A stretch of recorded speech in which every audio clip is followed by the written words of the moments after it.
counties represented here. Unfortunately, Halifax had to send their crews out to Western Carolina, obviously, for what's going on there. So we really appreciate these guys for showing up. John Branch is Warren County, Deputy Jackson, Ben Jackson, Chief Deputy, is Warren County. Joey Lepresti is North Cat, yes. And Lieutenant Ashley Collier and Major Brent Evans. So thank you guys for coming. They're going to give about a 15-minute presentation. This year we are talking about technology and law enforcement. So I'm sure you guys are going to have a lot of questions, but I ask if you could just hold your questions to the end. That way we can make this presentation go as smooth as possible. Okay? All right, we'll start off with you, Ben. Good morning. Good morning. How's everybody?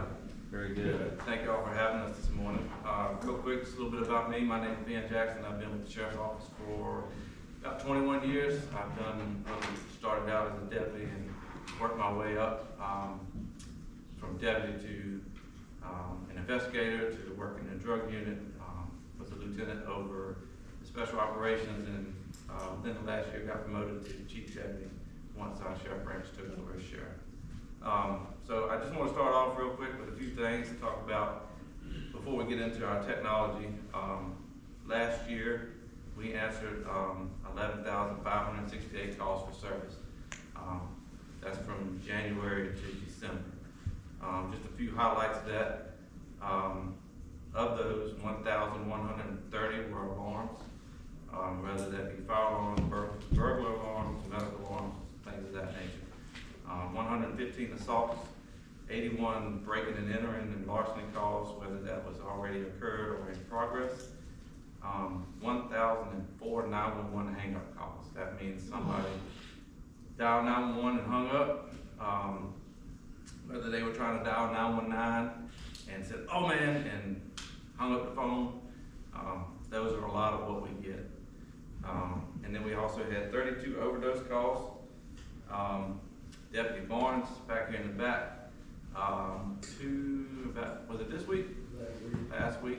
Actually responded to an overdose call and got there before EMS and actually administered the Narcan that we have and actually brought that person back. So we do carry Narcan. We carry it for the general public, but we also carry it for ourselves in case we come into contact with any of those substances. 247 welfare checks, 29 stabbing or gunshot wound calls, and then 136 assist other agencies, and that's assisting who you see here plus other agencies throughout the state. More recently with those, we've assisted Mecklenburg with a missing person they had that was on their side of the line, but you had to come into Warren County to get to their side. And that was a pretty big effort that lasted about 2 days, I think. And unfortunately, it had a bad ending, but we were able to locate that person.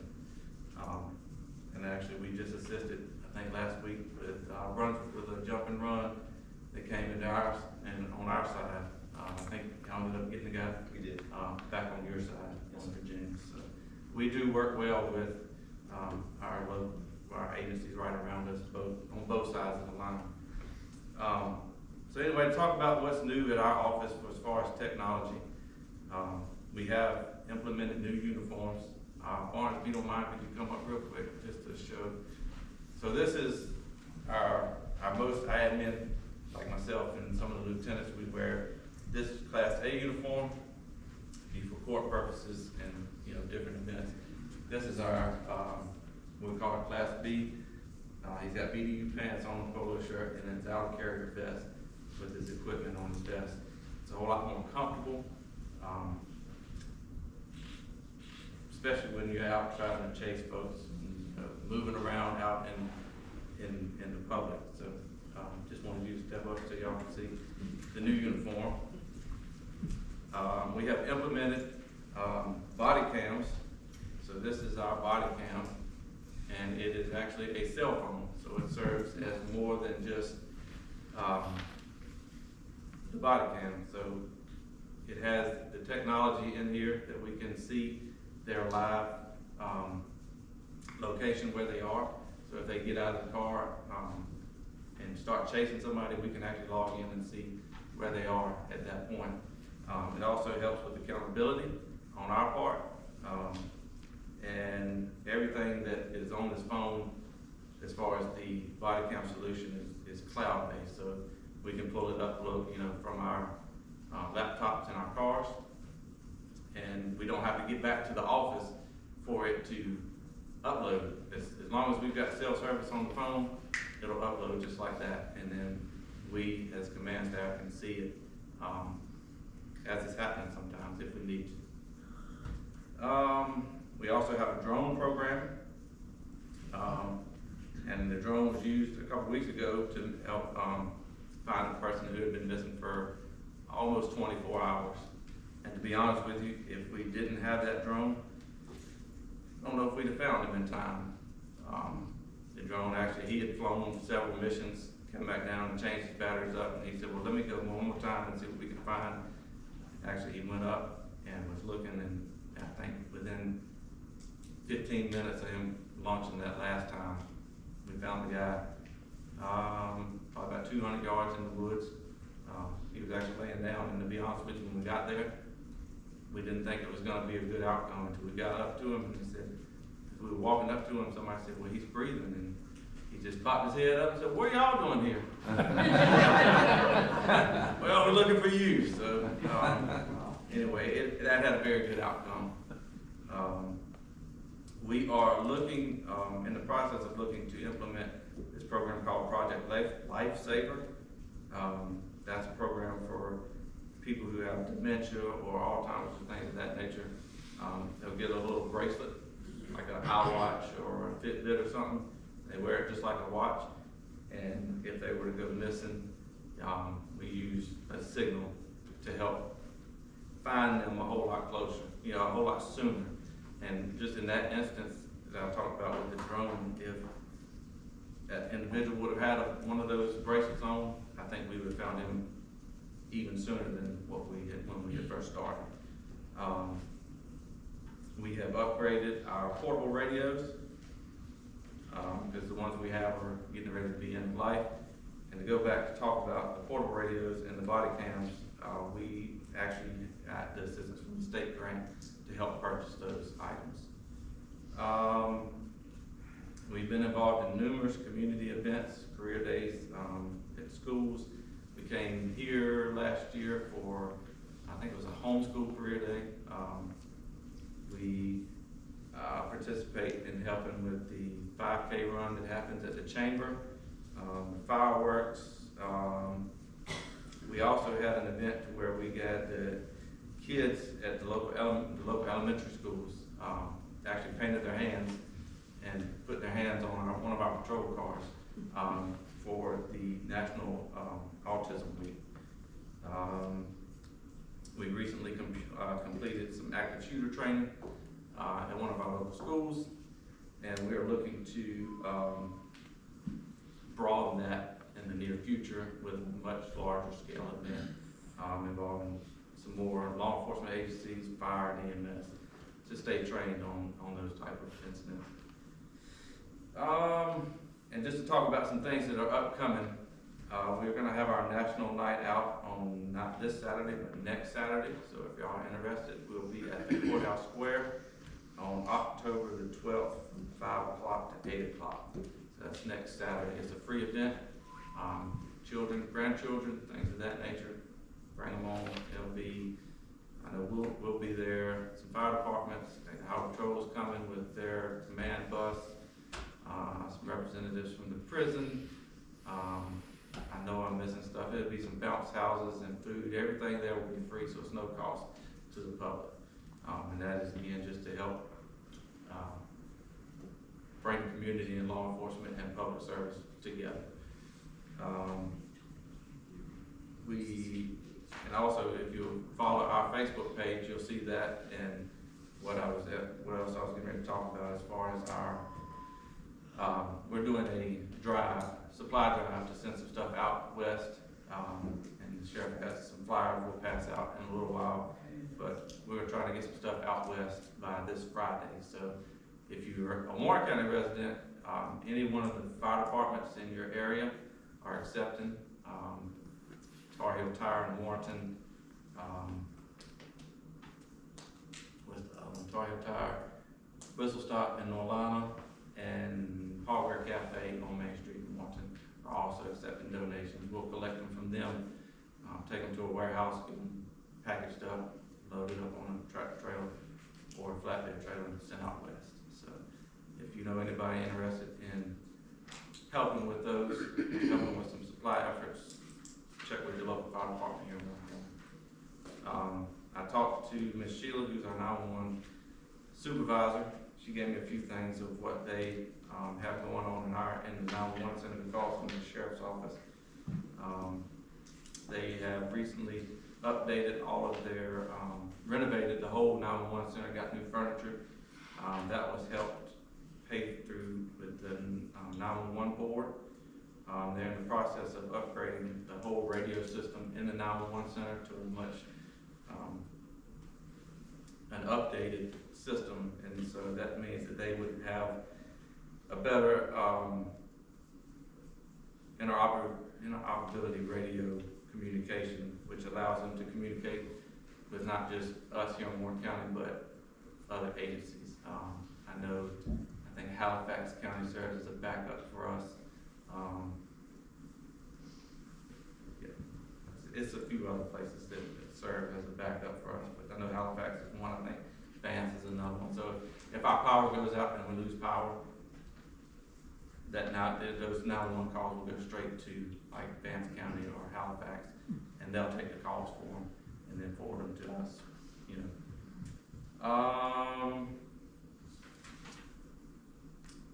They also have some map improvements to where I think y'all talked about the signs on the docks, almost like an address sign, I guess, for the docks. So we have those listed on our CAD, so if somebody's out on the lake and says, hey, this is where I'm at, we can kind of help point them to a dock where they, with a sign. That's about all I have. Yeah, thank you very much.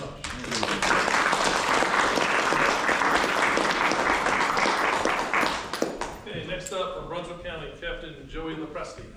Well, while that's getting up, I'll start. See on salary. I'm Captain Joey Lepresti. I'm the investigative captain. And if you follow us on Facebook, you know we have been extremely busy over the last few days. Sunday we had a double homicide in the northern part of the county. So my guys, including myself, have not had much sleep. So if I go running out of here, that's what it's in reference to, and I apologize. But I'm sure you understand. Thanks for having me back. Presented last year on stats, and apparently you guys didn't want that this year. You wanted technology in policing, which was great. I struggled slightly trying to figure out what to talk about in terms of technology and policing, at least from the Brunswick County standpoint, because in 2024 technology is everywhere. However, I went to one category, and I'm gonna break it into 4 pieces. So the next slide shows cameras. Cameras are everything. To me as an investigator, to me as an officer, and in different ways. So we're gonna talk about body-worn cameras, which Ben already talked about a little bit, surveillance cameras, investigative cameras, and search cameras on a drone. First and foremost, body cameras. I'm not leaving the office without mine. I'm not leaving home without it. All of our guys are equipped with Axon body-worn cameras, which are HD cameras that give HD digital as well as audio recording that can be live streamed from the office, so a supervisor can watch what's happening. If something's going on to where we can't get there quickly. And it saves our officers and our citizens. It holds everybody accountable. And the first push was to hold the officers accountable. Well, it's almost reversed that. Now it's holding citizens accountable because they know they're being recorded as well. I know with 100% certainty, there's probably a couple of my deputies that would have had issues administratively and or lost their jobs based on unfounded complaints or complete lies if it wasn't for body cameras. It's very simple now when somebody calls and says, my deputy, my investigator did X, Y, and Z. Okay, great. let's watch the video together. Oh, this is videoed? I think I had the wrong number. Because they know they're fabricating the story to begin with. 99.9% of the officers out here are doing the right thing all the time. Nobody hates a bad cop more than a good cop. So the body cameras hold us all accountable on the same level all the time. The body camera goes with us everywhere. The cell phone option is amazing.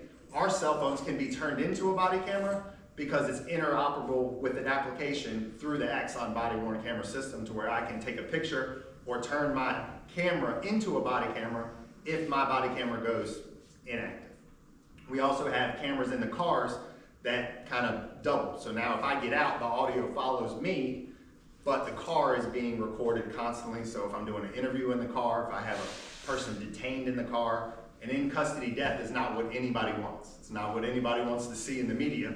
Well, now I have 4 different views in my car to see what I'm doing and also what the citizen is doing to get the response from the officer that is generally seen as negative, which is likely not. We're trying to save lives. We're trying to keep somebody from hurting themselves. And when they're slamming their head in the back of the window, what are we supposed to do? Well, the camera helps with that, okay?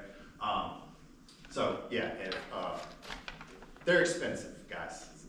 So money is a huge issue. In Virginia, Virginia State Police, the largest law enforcement agency in Virginia, is just now implementing a body-worn camera program because they have so many. It's expensive, but it's necessary. Oh, sorry, I should have told you to go for it. I said all that. All right, surveillance cameras. So you have 2 options. You have covert and overt. We equip all of them at the Brunswick County Sheriff's Office. So game trail cameras for all the hunters in the room, or the nosy neighbors, or the people that want to confine their own space. Game trail cameras are amazing. Cell phone cameras go directly to your cell phone. You get alerts of movement, not just for deer, but for people. If you have it on your driveway or you have it on your porch, I get a notification on my game trail camera every time I get a delivery from Amazon, which is every 3 hours, I think. So, the camera systems and the technology are out there for us to use, and they're less and less expensive these days. You can go to Walmart and get a cell phone game trail camera for $100, give or take, and have it at your house and secure your property. They are slightly overt. They look camouflage. That's for the deer, not for people. People see them, they can remove them, try to put them in a place that aren't sitting right out in the open to where everybody can see them. You can elevate them and angle them down to where it takes, you know, a person some effort to tamper with them or move them. We have LPR cameras, which are license plate reader cameras that look like game trail cameras, but they focus on license plates. Take pictures of reflectivity from the license plates, and then hidden cameras. We do undercover drug investigations. We do undercover, well, all investigations really. Everything can be a camera. I'm talking about nanny cameras. It can be, you know, shirts, watches, hats, you know, cell phones, anything that you can think of that looks as a normal type of thing can be a camera. We could have, every one of you could have a camera on you, which you all probably have a cell phone, so you have a camera, but something that doesn't even look like a camera can be. We have those things that we implement throughout in different types of investigations. And then we also use y'all's cameras. So please spend all of your money to have the best camera systems at your residences and in your neighborhoods. And then when something happens, we will come and ask for access to them to help investigate and bring justice to you for anything that you become a victim of. So we try to have this community partnership because we can't put cameras at every one of your houses. You can, and we can use them if you allow us to. You don't have to, but if you become a victim, at least then you're protected visually. I had a prosecutor one time tell me that if it's not recorded, it didn't happen. And this was a body camera conversation, but a lot of times this is a jury conversation. If they can't see it, then how do I know it happened? Well, that's just the media and that's technology. Everything is on cameras. So we want that video of the crime happening. We want that video of the person leaving the scene.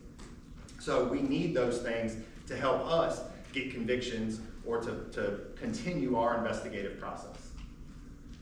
So lastly, investigative cameras. Has anybody ever seen a camera that looked like this in North Carolina and Virginia? Does anybody know what it is? It's solar, isn't it? Well, that is a solar panel on top. Yeah. Okay, so this is not something that has been put out, and to be quite honest, I was a little reluctant to present on it, and I'm not going to get into a significant amount of detail, but these are cameras that are owned or operated by sheriff's office or law enforcement entities.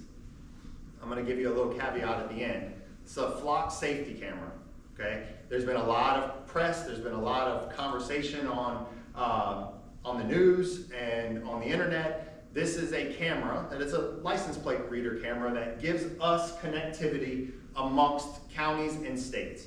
Brunswick County Sheriff's Office currently has access to 12,500 cameras nationally. That's other law enforcement agencies, and we all partner together. We currently have 9 stationary cameras and 1 mobile flex camera in Brunswick County that we own, that we pay on an annual basis to have. These are license plate reader cameras. In the state of Virginia, I think North Carolina is the same. You give up your right of privacy when you're on the highways of the Commonwealth. I believe North Carolina is the same. You have no reasonable expectation of privacy when you're on a public roadway. So therefore, you can be videoed. Now this is not something that videos you, follows you. It's a fixed camera. We can't access them live. It just takes pictures as you pass. Just documents where people are. It only holds images 30 days. So this is not something somebody can go back and look and stalk and do all this kind of crazy things that I think some people get worried about. But it does give us an investigative advantage when somebody commits a crime, just to document which vehicles may or may not have been there. So the one piece that is interesting that a lot of people don't know, these cameras through Flock Safety can be purchased for an HOA and put at the front of their entrance and managed not only by the HOA, or the HOA can pay for that camera and give management access or complete administrative access to the sheriff's office to be able to manage. Cameras run between $2,500 and $3,000 a year per camera. But once you have that camera, it's there and it can be utilized by every agency that's given access to it. So there is a private piece that I don't know that anybody knows about. Instead of just putting a game trail camera in the front that it's not searchable, it's not accessible remotely necessarily, this does give an option to that. And you're starting to see more and more and more around the country. I know North Carolina is using them very successfully, as well as we are. So if you see them, that's what they are. It's not something, like I said, you're not gonna see it move. It doesn't pan, it's a fixed angle, and all it is looking at your license plate. But cameras are everything. Invest some money at your own residences on camera systems, alarm systems, something that's going to deter somebody from being there. That's the alarm. The audible alarm, in my opinion, is the most important alarm you can have. The one that is silent, that lets you know when you're in South Carolina that somebody's in your house, doesn't do anybody any good because the person's still in there stealing your stuff. When the alarm is going off, it's uncomfortable for them to stay. Get them off of your property, get the police there, let us get there and let us do our jobs. And hopefully you have a video camera that shows them in the act, and it's good enough quality that I can identify the person so we can get a conviction for you. So that's all I've got. I'm gonna shut up because I'll just keep talking. Thank you guys for having me. Thank you. Good morning, everybody. Good morning. Thank you so much for having us here today to talk about technology. Next slide. First and foremost, I was sworn in 2015 with Northampton County Sheriff's Office as a patrol unit. I served on the patrol division for approximately 3.5 years. I was then promoted into the criminal investigation division as a sergeant investigator, and then now I'm serving as a lieutenant investigator with Northampton County Sheriff's Office. I'm also on the Down East Drug and Violent Crime Task Force as well. And, like these gentlemen have mentioned, we have an array of different types of technology that law enforcement utilize, in solving crimes and, helping keep the citizens of our county safe. So one of the main systems that we utilize in law enforcement, I'm not sure about every law enforcement agency, but primarily is the records management system, which is the RMS system. This is where we house all of our pertinent documents and case investigations, any of our criminal papers, civil papers. Every personnel has their own passcode and user account, and they have their own user inbox where they can be assigned different things throughout the system. The cost of this is $22,000 a year. Next slide. We also utilize the Public Safety Aware, which we call PS Aware. As law enforcement, we love acronyms. This is powered through Southern Software Technology. It's actually housed at our telecommunications center, and then when they get information, real-time information, they push it out onto the PS Aware system, and automatically law enforcement, EMS, fire, first responders are allowed to see what's going on in the county at that specific time. Next slide. The cost of the PS Aware is approximately $10,000 a year. Information databases, so primarily investigators use an array of different databases to help search for people, businesses, court assets, court records, criminal records. We utilize TLO, that's powered through TransUnion. We also use Links, which is a law enforcement exchange. With TLO, the information is coming from outside sources. It's pulled from different sources and put into this system so you can actively search. With law enforcement exchange, it's only as good as the information that other law enforcement agencies input into the system. I really like the law enforcement exchange one when you have just a nickname for a suspect, and another agency has had contact with this same person with that nickname, you're able to find out who that person may be. The cost of the TLO is approximately $79 a month, and then Links is free. Next slide. Some more databases we utilize in criminal investigations is Leads Online. Through Leads Online, you can search people, property, things that were sold at pawn shops, things like that. It's also real-time crime as long as the agency inputs the information into the system. And through Leads Online, they also have a CellHawk, a toolbox. This is primarily for when you have, where law enforcement legally obtains a cell phone and legally is allowed to go through that cell phone. And you can extract all the information from that cell phone. Then we use CellHawk to analyze the data. The cost of that is approximately $3,000 a year, and then the CellHawk is an additional cost, and that's roughly $4,000 a year. Everyone's probably familiar with CJ Leads. All law enforcement utilize that. That searches your driver's license information, your registration information, concealed handgun permits, any protective orders that are in place, and also searches for wildlife information and vessel information. And it also gives law enforcement all the revised forms that we utilize with AOC, which is administrators of the court. And that's powered through the state, and that's free to us. Next slide. In Northampton, we utilize the ATF E-Trace. ATF is the Alcohol, Tobacco, and Firearms Federal Agency. When we come across a firearm that we seize and we need to run the serial number, we run that serial number through E-Trace, and then within approximately 5 to 10 days, depending on how backlogged they are, we get a result of when when the firearm was purchased and who purchased it and where it was purchased from, so we can easily track who's supposed to be the legal possessor of that firearm. That's free to us. Paytel is the communication between inmate cell phone calls.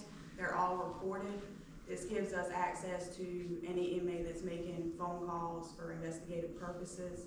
You can research previous call logs and you can listen in on active calls.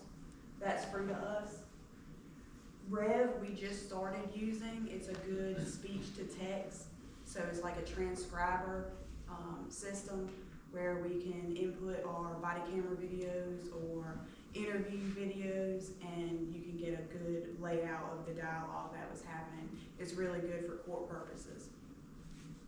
That's approximately $29 a month. And then the National Crime Information Center, that's NCIC. It searches your criminal records. You can enter anything that's been stolen to notify other agencies. Missing or wanted persons, and you can also enter the DBPOs, and you can search sex offender registry, just to kind of find out who you might be dealing with. And that's free to us. That's powered through the state. So we also utilize recording cameras. We recently, in 2021, we started with the body-worn cameras through Axon, and then so our policy states anytime we have interaction with the public, we have to record that interaction, as well as we have to upload it into evidence.com. Once the video is uploaded in evidence.com, as supervisors, you can look at the videos, you can copy the videos, we can send the videos to other agencies if they need videos where we assisted them on certain things. You can also upload third-party content, like if you're recording from a cell phone or a interview room or something like that, you can upload it into the evidence.com portal, and then we can share content from them to other agencies. We just started implementing sharing information as far as like our cases that go to court to the district attorney's office, so they have a good electronic copy of our whole case file instead of giving them 6,000 pages of paper. Yearly cost is about $30,000, and then each body camera is approximately $249. Prices continue to rise. They usually never fall, but they always rise. We also utilize stationary cameras in our high crime areas through Epic.io, Deep Insights. They can be they're recording as well as they can be viewed live from our laptops. Currently, we only have 22 cameras in the whole county in 14 different highest crime areas. And we can also copy those and upload those into our evidence.com. The standard startup cost for that was approximately $80,000, and then the yearly cost to maintain it is $74,000 a year. Some software programs that we utilize, the computer voice stress analyzer. Currently, we started using the CVSA in, I believe it's 2020, and currently we have 2 certified examiners. This is similar to a lie detector test, but we like to call it a truth verification test because we would prefer people to tell the truth than lie to us. It basically, without giving too much detail to the public, it basically just measures the stress in your voice to know if the person is lying or not. And we rate it whether it's deception indicated, which means they're telling a lie, or no deception indicated, which is NDI. As examiners, we have to do a cold call, which means it's not just our opinion or based off of our training and experience. We also have to get a second certified examiner to also agree with what we're saying is truth or a lie. The instrument is a computer and it costs approximately $11,000. The training, the initial training is approximately $1,400. And then every 2 years you have to recertify, and that's approximately $500. We partner with Northampton County Crime Stoppers. We had Northampton County Crime Stoppers a long time ago, but we just started re-implementing that in 2023. It's very critical to solving cases where the community can download the P3 app and give anonymous tips, and then potentially can be rewarded for those tips. It's powered through Navigate 360. The Crime Stoppers also has a website where it lets the public know what the crime of the week is, what's unsolved crimes, missing persons, wanted people, things like that. That QR code, if you scan that QR code with your phone, it brings you directly to the P3 where you can submit a tip. And then through the tip app, the Northampton County Crime Stoppers and law enforcement can manage those tips and communicate anonymously with the person giving the tip.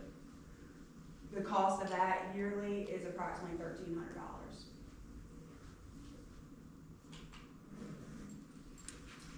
Currently, we in Northampton County do not have license plate readers.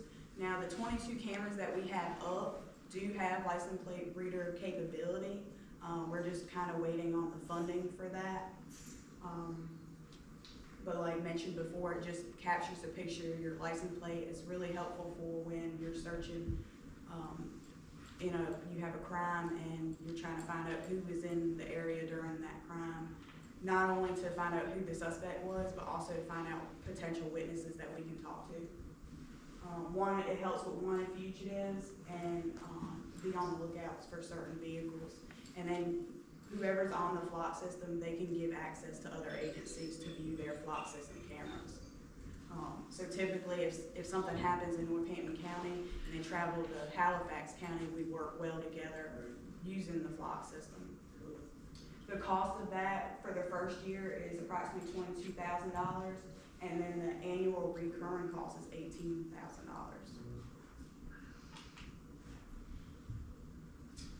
So cell phone extractions, like I mentioned before, through CellHawk, it is crucial to criminal investigations. More times than not, everybody more than likely have a smartphone now, but more times than not, the offenders, they're not leaving their phones at home when they're committing these crimes, they're taking them with them. Just like you and I take our phones with us everywhere, and we'd probably be lost without it. Same thing with them, they're people too. So two of the main ones that we utilize for cell phone extraction is GrayKey and Cellbrite. Cellbrite is utilized for if you have a cell phone that is already unlocked, and GrayKey is if you have a cell phone that's locked and you need to break that code to unlock it. Currently, Northampton County do not house either one of these systems. Right now, we send our Cellbrite phones to Halifax and our GrayKey cell phones to the SBI, State Bureau of Investigations with the Greenville office. And with that, it's first come, first serve, and they obviously get a backlog. So being that we have to outsource our phones, we don't get the information as quickly as we would like to get it if we had the systems housed in our area. The GrayKey, the unlimited bundle, that's where you have unlimited unlocks where you can put as many phones on it. That's approximately $55,000 a year. And then Cellbrite, the premium bundle, is $15,000 a year. Currently, Northampton County law enforcement still have the old radio system, communication system, VHF. A lot of the agencies surrounding us utilize Viper, and we're unable to communicate directly with other law enforcement agencies on our portable or our in-car radios.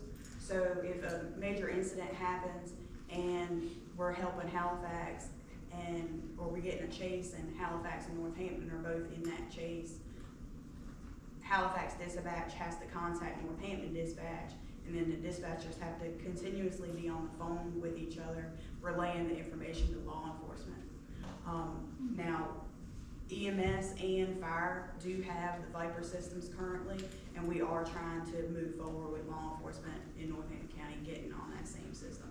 It's really good when you're trying to, when you have multiple agencies come in for a major incident, everybody's able to talk to each other.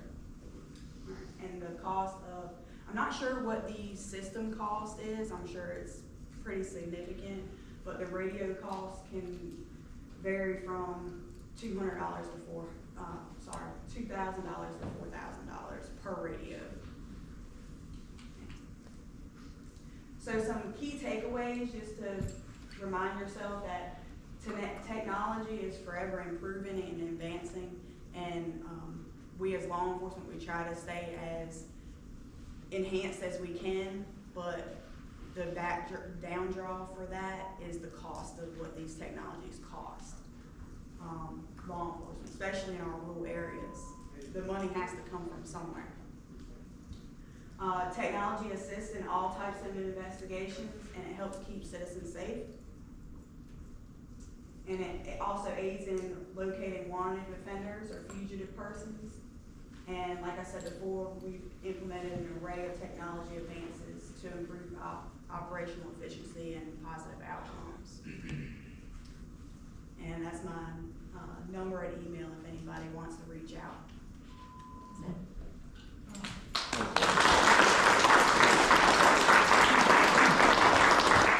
How y'all doing? Thank y'all for letting us come and talk about technology. As y'all can see, it's very expensive. Very expensive. I'm Brent Evans. I've been in the sheriff's office for 29 years. Promoted to major in June because our major's retiring.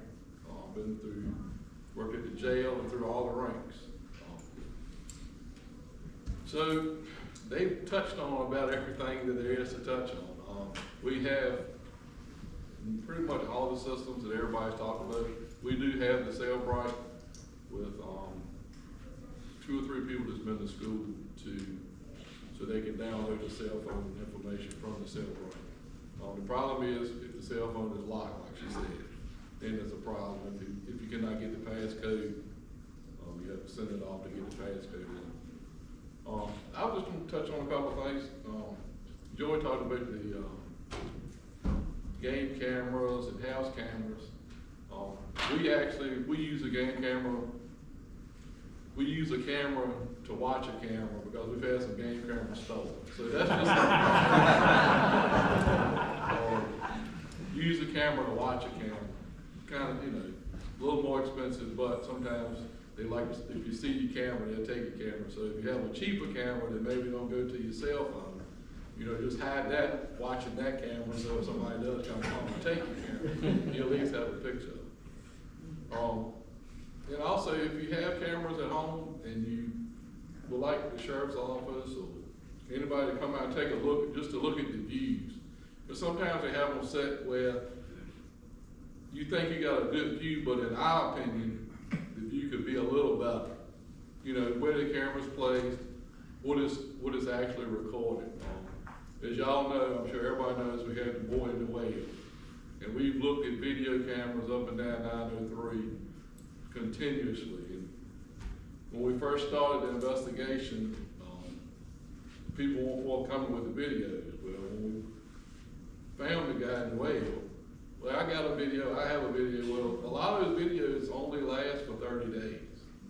And we were right at the timeline of the videos. So we do have some videos that we're hoping to get an answer to the public in the near future. So anyway, so we have what we call a smart tablet and it's like a smartphone. It actually does forensic pictures. It can see semen, urine, blood, GSR, fibers, and you can take a picture before you ruin the evidence. Fingerprints. You you take a picture of the fingerprint with this camera and actually send the photograph to the lab to have it analyzed. So if you do mess the print up before it's lifted, you still have the evidence.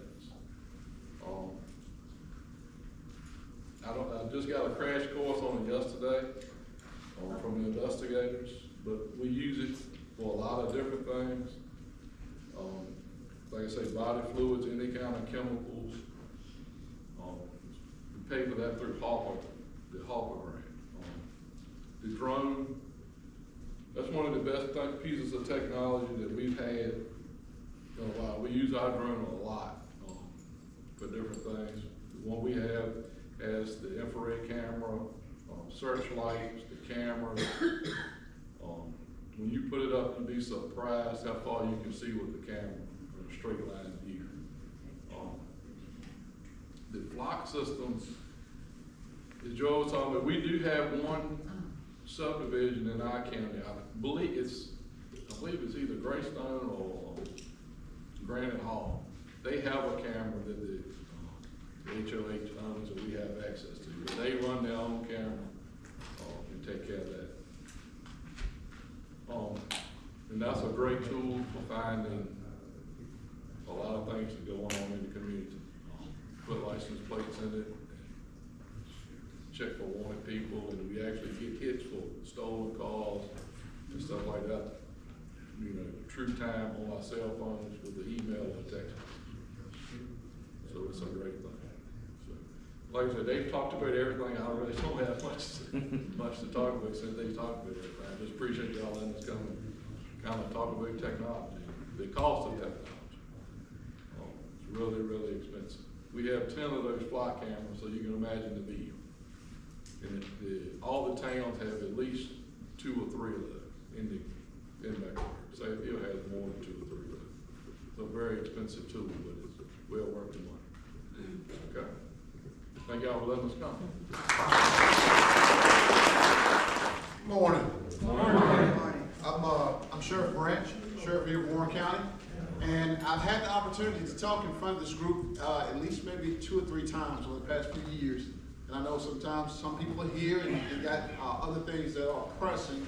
We've had, of course, you all know about the incident out west with the storm and how decimated our western counties, our part of the state is.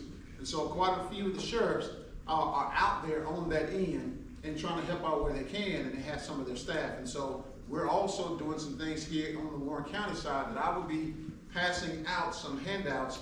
Let me ask you a question. How many Warren County residents are here? Oh, wow. Okay. All right. Well, I'm going to be passing out a handout to you so that you will know what it is that they're asking for and where you can drop these things off at, because Warren County Sheriff's Office has partnered with a few of our citizens in Warren County as well as a few companies, and we want to make sure that we can get these things out there because it's needed. I know you all have been seeing, quite a bit of the news feeds, and you can't believe that a place could be left to look like that. So they're dealing with just needing the essentials of water on a daily basis, needing things like deodorant and simple things that, we didn't have a problem coming out of our house this morning because all those things are at our houses. And so we want to do everything that we can. And I don't know how many of you all are aware of the Warren County Sheriff's Office Facebook page. If you're not aware of it, please go to the Facebook page and follow it, because we try to keep our residents and our citizens up to date on what goes on in the county, what goes on with law enforcement. I'd like to recognize our commissioner here, and I appreciate Commissioner Davis being here, because just as you heard a lot about technology, the commissioners are the ones that will be funding projects like that, and we heard about the cost of these things, right? I think I heard someone talk about the flock system. Now, Warren County Sheriff's Office, we looked at getting about 10 flock cameras, and the thing about cameras is you put them in one location, you have to have a camera face coming and going. So that's 2 cameras, but it's in one location. So you look at 5 locations, you're talking about 10 cameras. So we inquired on that. That was about $85,000 of a startup for the flock system. And it's about $40,000 to continue each year. So that's a pretty hefty cost. So, but the fact that you're here and able to hear the importance of these things what other agencies do and how they're used and how, important they are to us as investigative tools. And I'm glad that, we have our commission here to be able to hear that. Chief Jackson did a tremendous job, and I appreciate that. And one thing I wanted to let you all know, as well as spending money, we try to consider the usage of the county dollars too. And I say that because the cell phone that he spoke of, it's a 3 or 4 in 1. So it does the things that about 3 or 4 pieces of equipment did that we pay for all individually right now. But we're looking to combine, we have combined it to use our body cam system of the cell phone, that it will take some, like for example, we use GPS tracking devices for our vehicles. That way you'll always know where the persons are, and if they are in distress or not, we're able to get to them. The cell phone is gonna allow us to tell the company, y'all come get this back and save Warren County this money right here, because we have the GPS tracking device within the body cameras. And so, yeah, we wanna know where the car is, but more importantly, we also wanna know where the person is, right? And so on that cell phone, we're able to track all of their movements. It gives us all the geofence areas and locations, all of that information, and it allows us to know if an officer jumps out of their car and runs into the woods, and something happens to that officer, we can find that officer in the woods according to that GPS device. It's good that you can find the car, but you'd rather find the person, am I right? Okay. So and that's where we're also saving the county money. We have a tablet. I heard him talk about the smart tablets. We don't have a smart tablet, which that would be good. That is great. We're gonna be researching that, but I thought about people who are less mobile. At the Warren County Sheriff's Office, we have an interview room. And if we need to do our investigations, we bring people to the interview room and we record it, sound and video.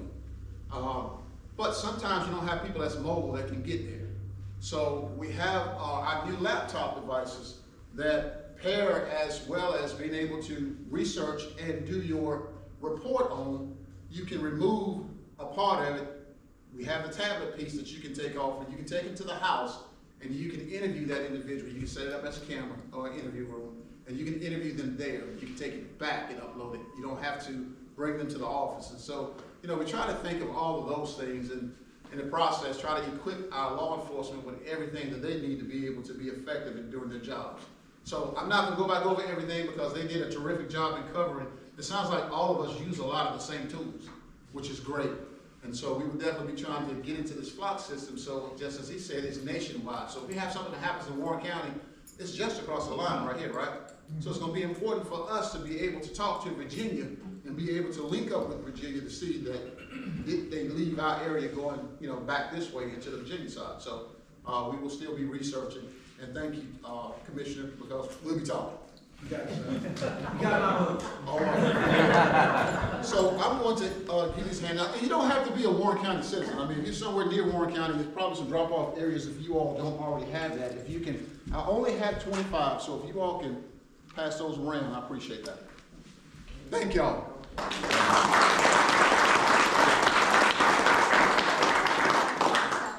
Okay, now it's time for questions. Does anyone have any questions? If you could direct it. This is a question or a suggestion for all of us. I heard a lot, and I'll give you a commendation on the IT. Great, but there's a big but. I didn't hear anything about a cybersecurity person in the IT office. I didn't hear anything about how you protect your data, because in this day and age, everybody knows that there's artificial intelligence. There's other things that break into it. There's antivirus, there's people going through firewalls, there's other things that can manipulate data, voice, and all that. But I didn't hear anything about how you protect your data and where you put it. You can break into the cloud, you can do other things. So I'm just suggesting that you've only done one side of what you need to do. Yes, bring yourself up to the 21st century for IT. Now complete it with a cybersecurity person. And the only reason why I'm bringing this up is that I just retired from the cybersecurity software company. And I Looking for a job? You You looking for another job? And I work for the federal government in the intelligence community, so I things are. So just put that out there because, let me tell everybody, anything that's out there is hackable. Whether it's on an internet, whether it's on a radio or anything, it is hackable and it can be manipulated. And they are breaking into a lot of big software and you have no idea. So I commend you, but please look at something like that. I'll address just quickly. So I will be amiss to tell you that I'm an IT professional or expert, but we do have somebody in the Brunswick County Sheriff's Office that handles all of our IT. But you're right, we get attacked, I don't wanna say it on daily, but probably on a daily. Phishing emails, you know, different type of viruses that get sent through emails and all of that. So that's something that we do have to address constantly.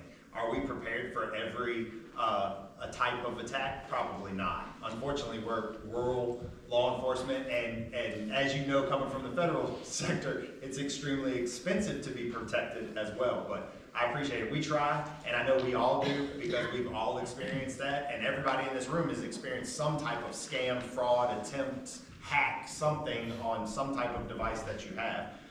And that's probably the largest reportable crime that we have in Brunswick County right now is fraud and scams, and it's constant. And we're all under attack all the time. So I appreciate the statement. And I want to speak to that too, and you're exactly right, but when we look at bringing services to Warren County, that's one of the first things that we want to know is what level of security the business have that we're intending to do business with. And so we look for encryption software. Also with our county, we do have an IT individual that, not just with the county itself, but the county trains all of the county employees through phishing attempts and things of that. So I don't know if it's every quarter of a year, but we all get tested about how we deal with those things, emails that would tend to get in, because emails have crippled some organizations, and we know that. But you have to constantly train your staff and make them aware of these attempts and let them know that anything that is questionable, you don't click on, you don't allow it into your organization. You send those to your IT, you have them to vet them. So we do have some, as he said, we can't guarantee everything, but we do have some barriers that are in place. One, first of all, knowing best what you're attempting to get as a good or a service from a company, and then having your own in-house security there. So we have measures, but are they completely unbreachable? No, I'm sure they're not. Well, I think what you should also do is take a look at bonusing off of what the federal government has. They have a couple of programs that would help FedRAMP. They have IL impacts that also talk to you about how to protect your cloud, your database. And those are the things now that are going out by the federal government that companies, software companies or those kind of companies have to be able to certify that their software, their databases are either FedRAMP qualified or IL qualified, that's an impact level. And that tells you the degree that they are guaranteeing they're going to protect your data. So try to take a look at those kind of things that bonus off of what the federal government has put in billions of dollars on how to do those things. Okay, thank you. Does anybody? I had a Tony? question. Oh, I had a question for Lieutenant Collier. I don't know if you know the answer to this, but there was some talk a while back about Northampton County maybe putting a satellite office in the old, where we had a medical clinic. Do you know whether there's anything going on with that? A satellite office where? There's a medical clinic on River Road. River Road, and there was some talk about Northampton County utilizing that as a satellite office for the sheriff's department, because, Jackson is just so far away. Right. Have you heard anything? I have not. Okay. I have not, but I can look into that Thank you. for you. I had a question on this printout. Yes, ma'am. It said that the items are gonna be shipped out on Friday, and how can we get all this to you by Friday? It is. It's a short period of time, but that's not the only time that it's going to be. So, what we were trying to do is get it, what we can as soon as we could, And also, it's a continuing effort, so, you know, if you take something later, they will still take it, and there will be Yeah. another opportunity to get shipped out, but they're gonna try to get a shipment out as early as tomorrow. All right, but these other things, we still can go, says Monday through Friday, Monday through Friday. And that is, and just to let you know, that is just the date that that business is open. And so if it's like today, if you're able to get something out there today, some of them not open on Saturdays, and so there won't be anybody there to man it to accept. So that's just letting you know that that's their hours of operations, and if you can find the time within that hours of operation to get it there, they'd be able to take it. All right, well, thank you. I'll bring it anyway. So Commissioner is going to have already heard this a little bit, but my question is, and it's a kind of a selfish question, but I think it affects more than just me on the lake. What is the cooperation between the two states in terms of, I live on the north side of the lake, I'm in Warren County, but you have to, it's the Virginia side of the lake, and so you go through, to go down Morristown Road, you go through, you're in Mecklenburg County, you tad bit go into Brunswick County, then you go back into Mecklenburg County, and then you go into Warren County to get where I am. So we understood from the 911 task force last week when we had that meeting that that there is an agreement in place for rescue to be able to come into Warren County there. What is the arrangement in terms of for police? Do I call Warren County? Do I call Mecklenburg County? What do I do? And who can come to me? So for us, and you're in Warren County, I don't have jurisdiction in Virginia, because it's a whole other state. He doesn't have jurisdiction in North Carolina, because it's a whole other state. So we're gonna, as far as law enforcement, we're gonna be the ones that have to come to you.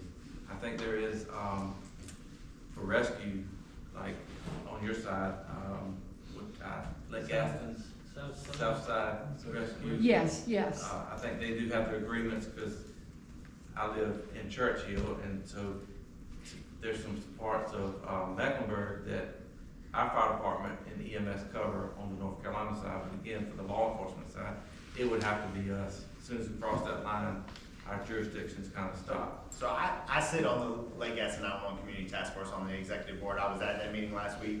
Commissioner Davis was there. You Yes. heard Sheriff Brian Roberts, my sheriff. Yes, and I was gonna say that, this, yeah. This is a very unique location. Lake Gaston is undefinable as anything, well, I'm sure there's somewhere else, but I mean, we're talking about Canada and the United States when we're talking about North Carolina and Virginia as far as law enforcement goes. We're a Commonwealth, our laws are not the same in Virginia and North Carolina. So Right. Unfortunately, we can be the greatest of friends and we have each other's numbers and we call and we have great communication and partnership, but he can't call and say, hey Joey, I'm tied up, I don't have anybody, can you send somebody? He can't, we can't. And that's just an unfortunate barrier that's part of the task force, that's part of our communication as leadership, administration, and sheriffs amongst our 5 counties. But unless something changes legislatively, federally, you know, that is far bigger than this table in this room, Right. if you live in Warren County, a Warren County officer is gonna have to be the person that responds to you. That does not mean that we can't assist in any kind of way, but I can't provide law enforcement. Right. I can't enforce law enforcement in North Carolina, period. Now, Mecklenburg and we have a different conversation because we have an MOU. You're within the state, yes. It's within the same state. He can call me and I can go over. So we're just in a unique place, and the fact that you have to drive through 8 states and 2 countries to get to your house, and, you know, it's just kind of where we're at. So at a higher legislative level, is there, what can citizens I don't do? know the answer to that. I mean, we are different states. Commissioner might be able to speak to that, probably not, because I don't know that there's an answer. We are different states, and like I said, with the fact that Virginia is a Commonwealth, we have very different laws, and Yeah.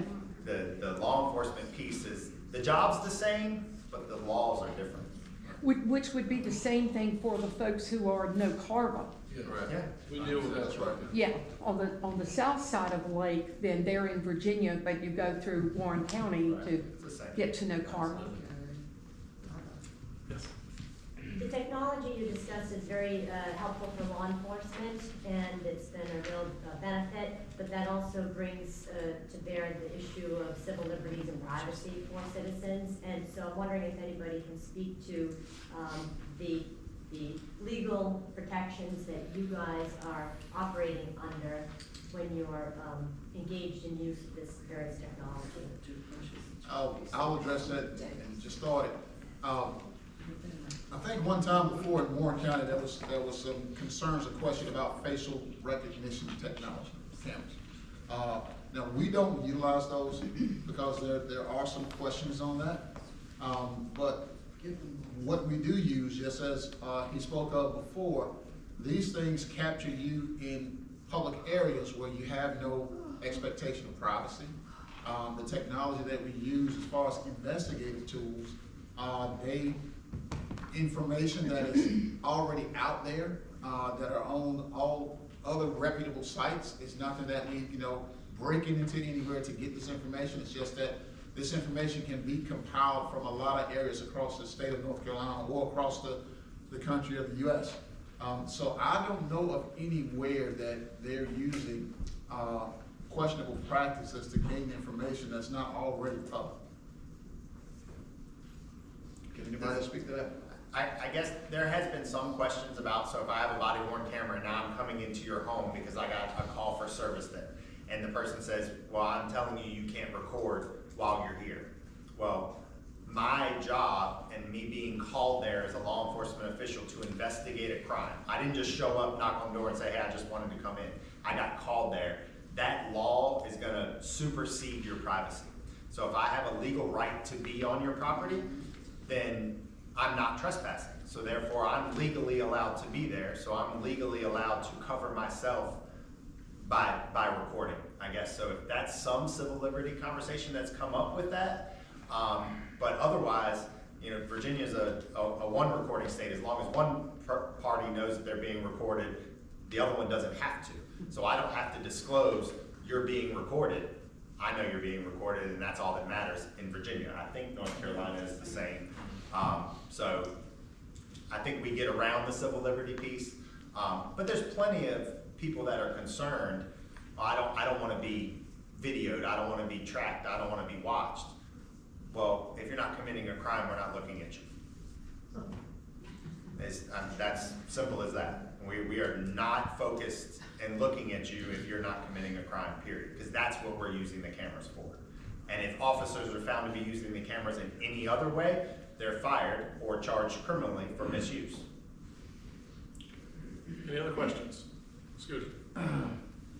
So, this is a question for all of you probably, but are the sheriff's departments being supported and funded satisfactorily, in your opinion? I'd appreciate your honesty. From our local governments, commissioners, and even state levels. We all know and aware that you probably don't get funded like you should. I think everybody in this room probably loves each and every one of you, but I'd appreciate your honesty at the level of support, and are you satisfied with it? And the challenges maybe. Yeah, the challenges as well. We're aware of the challenges, but. I can answer that for Warren County. Since becoming sheriff, I've gone before the commissioner board and asked for quite a few things because we wanted to bring our office up to the 21st century. And I can say that I have been supported by our board here in Warren County. Now, in saying that, does it change the fact that the next year is more needed? Does it change the fact that the year after that is more needed? And so I will, I always go back to them with more needs, and with more needs come the funding of the needs. And so I can say that I have had support from our board, and I hope to continue to have that support. So we've implemented a lot of things that we didn't have. We brought the salaries, we brought them up to a level that we had not had salaries. But of course what happens, and when I say that, what happens is when you bring your salary up, what happens? everybody else takes their salaries up. And so then it has turned, and I was always afraid that it could turn into a salary war, and that's pretty much what has happened, because what you have is a lot of people who have exited law enforcement. So the ones that you still have there, all of these municipalities are fighting for the same individuals. And so with that is gonna come, how much you gonna pay?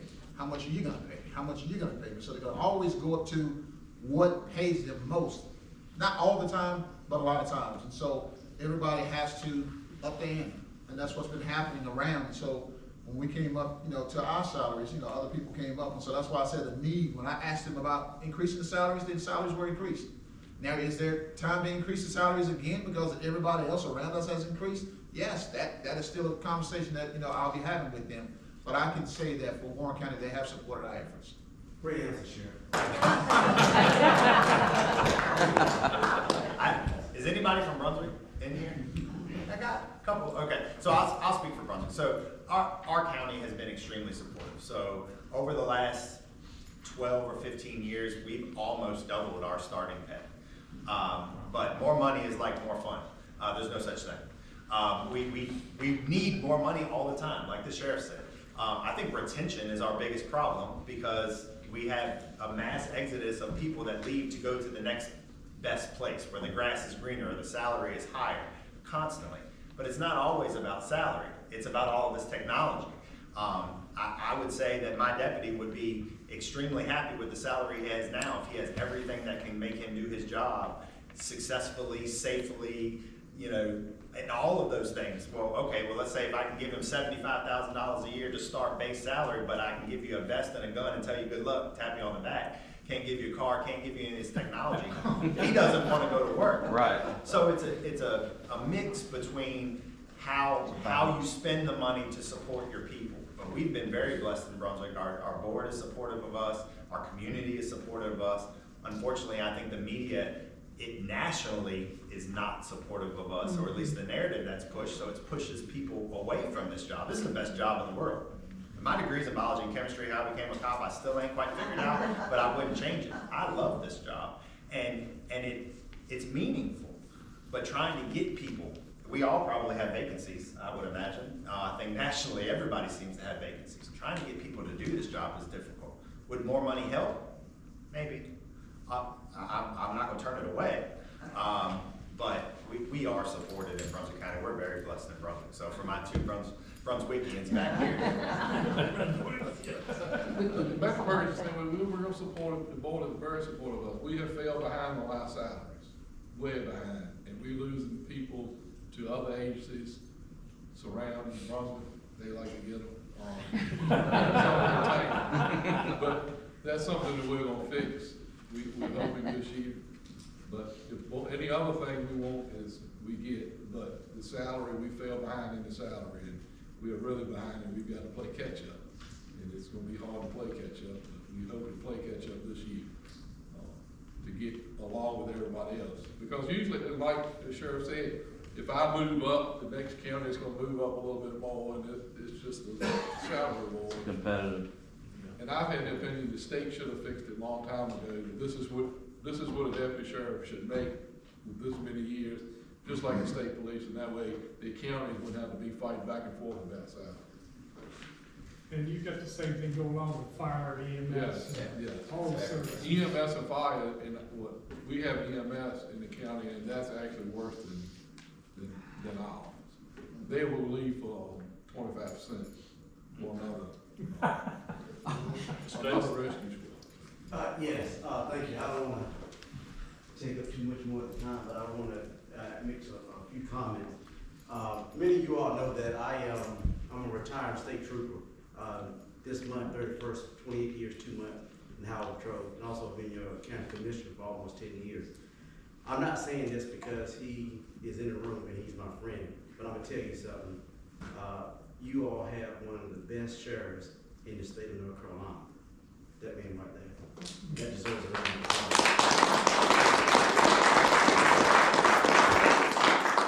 To the effects of what we were speaking of, when it comes to the profession of law enforcement, yes, you're exactly right. One agency being pit against another, trying to hire personnel, the national politics of everything has really capsized on getting qualified people and retaining qualified people to stay in the profession. And we all know that a safe community is one of the most thriving communities you can ever have, and that resources have to be there. To your question about as far as advancing, we all enforce the law every day, and the criminal is like a currency. He or she don't care where the lines are, they go. And I think that our laws need to be reflective of the growing crime rate and how things are experienced across the country. And we have to blame it on the original 13 colonies. They were individual bases, and I think it's, to the Constitution of how each state wanted to have their laws projected. But we need to have, of course, common sense laws that reflect on today's times. A lot of this stuff is very much impactful, and I have to say this as I go to my seat. As we go out here and we administer safety and respond to you all's needs, there are a lot of things as a commissioner that I have to take in an account. Number one, when we talk about when we take somebody into custody, you take somebody into custody, they lose some of their benefits as far as health insurance and things of that nature. Well, guess who pays for that? We all do. Those are some of the laws that on the state level that we need to make sure that we change, that even though they come into custody, those things, those benefits that they have continue on and not being burdened on the local side of our local property taxes. So we got to have that investment. But I just wanted to stand up and say that, hey, look, I'm always here to engage you, figure out different things that work for us. As I'm leaving out, please support everybody that's at this table, because they are out there doing the job. And it's no pat on the back sometimes, but we all are human. We're trying to do best we can to keep our community safe. So thank y'all so much.